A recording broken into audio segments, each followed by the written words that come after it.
What makes the sound when we crack our knuckles? The type of joint that you can mostly pop or crack are the diarthrodial joints. They consist of two bones that contract each other at the thin cartilage surfaces. These cartilage surfaces are surrounded by a joint capsule.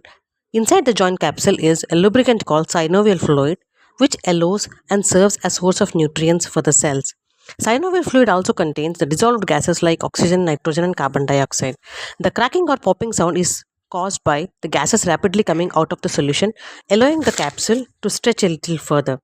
If you take an X-ray of the joint after cracking, you can see the gases bubble inside the joint. The joint cannot be cracked again until the gases have dissolved back into the synovial fluid, which explains why you cannot crack the same knuckle repeatedly.